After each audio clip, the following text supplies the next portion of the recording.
Assalamualaikum warahmatullahi wabarakatuh. Perkenalkan, nama saya Siti Nur Azizah. Saya dari kelas 11 IPA 4. Di sini saya akan membawakan ceramah yang berjudul Akhir Zaman. Assalamualaikum warahmatullahi wabarakatuh. Alhamdulillah, pada kesempatan kali ini saya dapat bertemu dengan saudara juga saudari yang dirahmati Allah Subhanahu wa taala. Tak lupa kita panjatkan kehadirat Allah yang Maha Esa yang telah memberikan nikmat yang mana nikmatnya tidak akan terukur oleh siapapun. Salawat beserta salam sejahtera semoga senantiasa tercurah limpahkan selalu kepada baginda Nabi besar Muhammad SAW, juga pada keluarganya, para sahabatnya, juga mudah-mudahan para kita semua selaku umatnya. Amin ya rabbal alamin. Kaum muslimin yang berbahagia, hari kiamat pasti akan tiba. Sedikit pun tidak boleh kita ragukan, dan ini merupakan pokok keturunan iman yang kelima yang wajib kita imani. Adapun ciri-ciri atau tanda-tanda akhir zaman yang harus kita ketahui, yaitu diantaranya yang pertama, kemurtadan merajalela. Nah, banyaknya orang-orang yang keluar dari Islam. Yang kedua, penaklukan Baitul Maqdis atau yang dikenal dengan Masjidil Aqsa di Palestina. Yang ketiga, banyaknya pendukung kezaliman. Yang keempat, maraknya perzinahan atau pacaran yang dinormalisasikan. Juga munculnya kaum Nabi Lut atau yang bisa kita sebut dengan LGBT. Yang kelima, munculnya dukhon. Nah, dukhon ini adalah asap atau kabut tebal. Nah, sebelum serangan hari kiamat, awan asap ini akan menutupi dunia, bertahan selama 40 hari 40 malam. Yang keenam, bermunculan binatang besar dan melata. Yang ketujuh, matahari terbit dari arah barat, di mana di hari itu maka pintu taubat telah ditutup.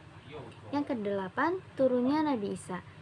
Yang kesembilan, munculnya pasukan Ya'juj dan Ma'juj yang akan menghancurkan bumi kita dan akan membunuh semua orang-orang yang tidak sama dengan mereka. Mereka tidak memandang ras, gender, suku, atau apapun itu. Yang kesepuluh, tenggelamnya bumi. Dan yang terakhir, munculnya Dajjal atau penyebar fitnah. Dan di antara tanda-tanda kiamat yang sudah muncul adalah Jazirah Arab telah menghijau, tumbuh subur pepohonan dan banyak sungai. Rasulullah Shallallahu Alaihi Wasallam bersabda dalam hadis riwayat Ahmad, la taqumus sa'atu hatta ta'uda aradu al-arabi murujan wa anharo, yang artinya tidak akan tiba hari kiamat hingga tanah Arab kembali hijau, penuh dengan tumbuhan dan sungai-sungai. Banyak sekali hadis-hadis tentang akhir zaman seperti pada hadis riwayat Bukhari, hadis riwayat Abu Daud, dan hadis riwayat Tabrani. Juga ada pun ayat yang menjelaskan akhir zaman itu pada Quran surah Al-Hajj ayat 7. Wa anna sa'atu atiyatul la raiba fiha wa annallaha yab'atsu man fil qubur, yang artinya, dan sesungguhnya kiamat itu pastilah datang, tak ada keraguan padanya, dan bahwasanya Allah membangkitkan semua orang di alam kubur.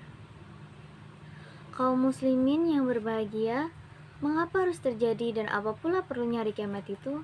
Yang pertama, Allah Subhanahu wa taala akan memperlihatkan kepada khalayak segala kesempurnaan sifat-sifatnya, terutama sifat adil dan kekuasaan kudrat iradatnya.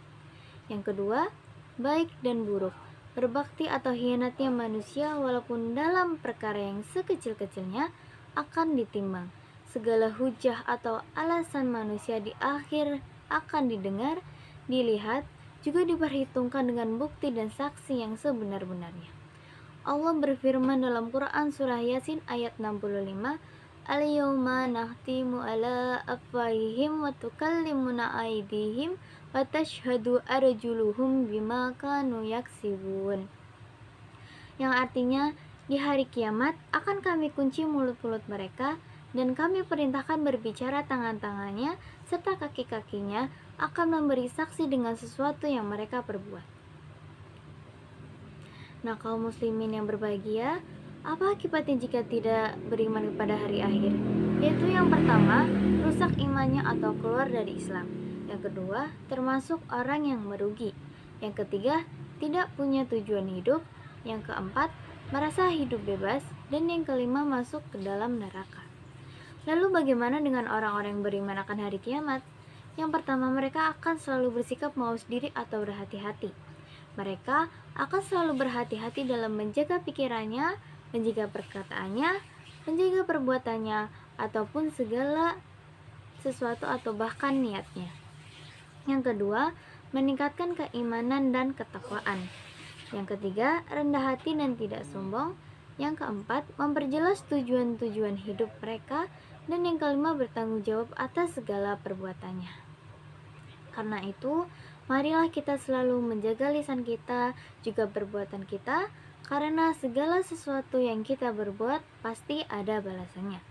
Marilah kita terus mendalami ilmu agama agar dapat mengetahui mana larangannya, mana perintahnya. Nah, demikianlah yang dapat saya sampaikan. Semoga bisa bermanfaat untuk kita semua. Amin ya rabbal alamin. Akhirul kalam. Wassalamualaikum warahmatullahi wabarakatuh.